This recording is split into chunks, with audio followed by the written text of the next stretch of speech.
Hi, it's Jason from Meats and Beats, aka your professional home chef, aka Mr. You Do You, aka Chef Homeboy RD.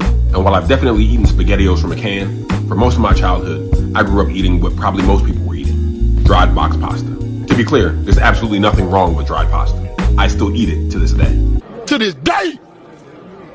To this day! But it's a low-key flex to be able to make your own pasta, which can really be made with just 2 ingredients, and one of them is water. I choose to make my pasta with eggs for a richer flavor and texture, but like I say, you do you.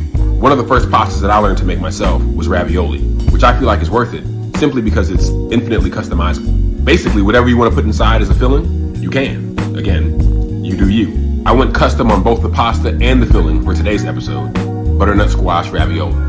Check it out. I'm starting with my filling, which means roasting some butternut squash.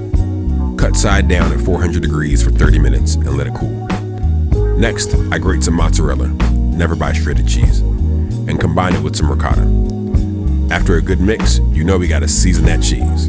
Pepper, dried basil, chili flake, and nutmeg, and 2 eggs to bind the mix. Then, we scoop in some of that squash flesh, and once it's all mixed together, I put it in a clean Ziploc bag. That goes in the fridge while I make my pasta.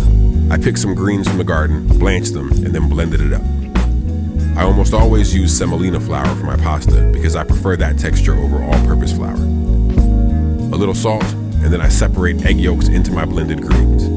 Those egg whites will get used for something else. And I mix the wet into the dry until my dough comes together. Next, I flour my counter, and like the cha-cha slide says, turn it out.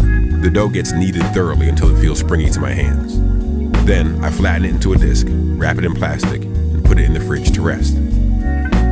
In about an hour, it's ready to roll like Funkadelic. For ravioli, I go to the narrowest setting, or right before. Then, I dust my ravioli press with flour, lay out my sheet of dough, press in the divots, and then fill each well with my filling.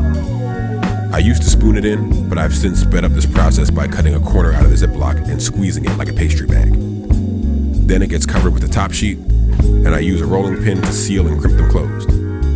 After the edges are removed, I give the frame a firm flip, and a dozen ravioli pop out. Those go on the tray to freeze, and once they're solid, I bag them for whenever I want them.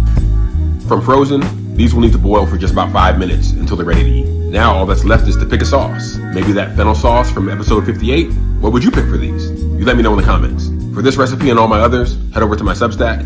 Don't forget to like, share, follow, comment, and let me know what you want to eat for dinner.